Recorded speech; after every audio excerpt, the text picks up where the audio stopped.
Ballarat today. Call 5332 1023. On 3BA FM 102.3.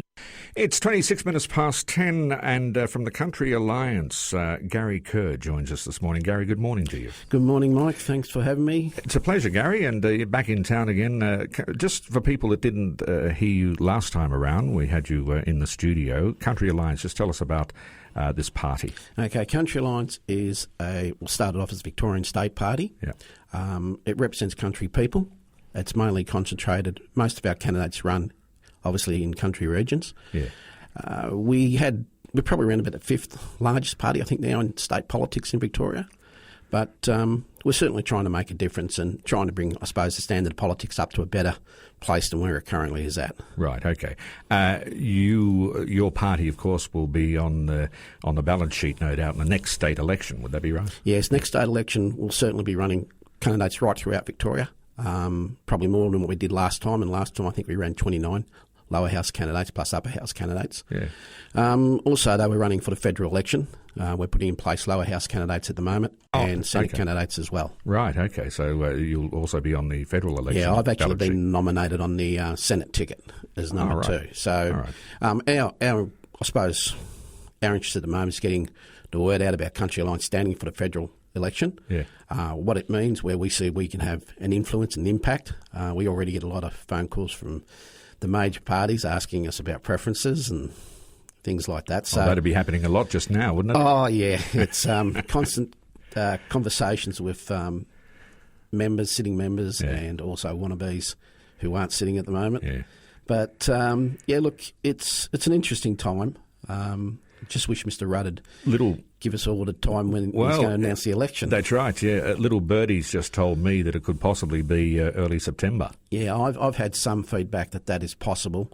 I was going to say that you were the little birdie. Yeah, no, I was the little birdie.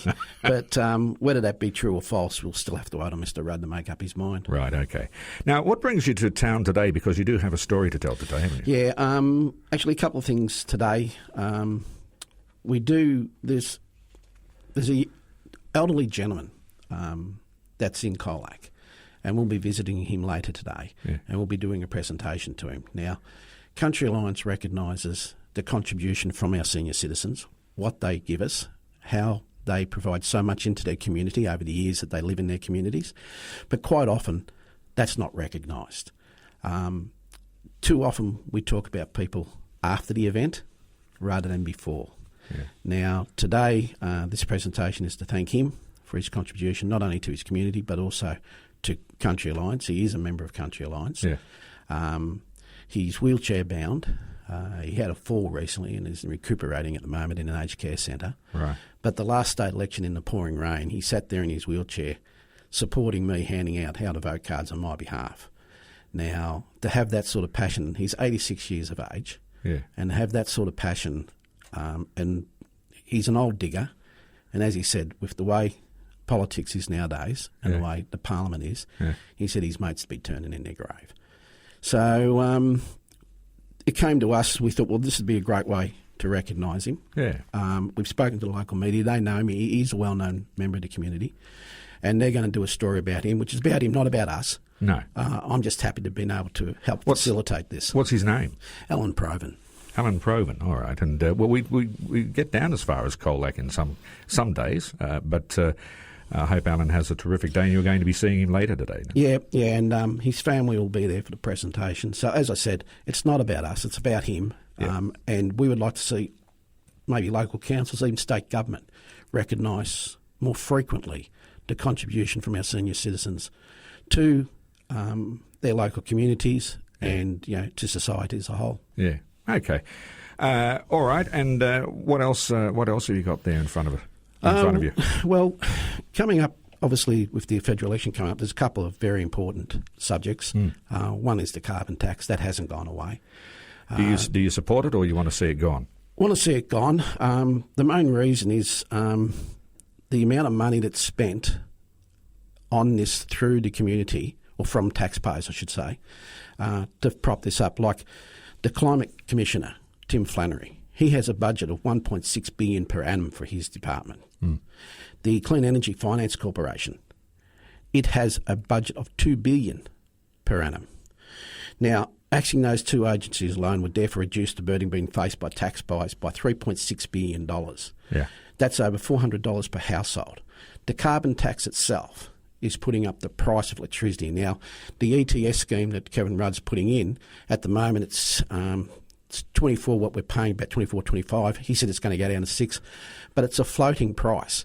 And even the European community said that's going to go up to about $36 per tonne. So what we're going to see is, if his scheme comes in, is an increase again in power supplies over the coming years. Yeah. And the cost of having that power. The thing that worries me, and I've said this before, and I dare I say it's concerning a lot of other Australians as well, and that is that the timing of this is so wrong with the carbon tax. If it's affecting businesses and manufacturing industries, if it's affecting business in general, it will affect employment, and people could find themselves without a job. I'm not saying for a moment that we don't look at stamping, doing something about our carbon footprint on the world, but as a global society such as we are now, we've got to be doing it. We've got to be united and be doing it together. And I don't see that happening either. Mike, I couldn't agree with you more. That's exactly what we should be doing. And for Australia to be out on the limb like we are, as there is not that greater support worldwide for it, it's leaving us out there.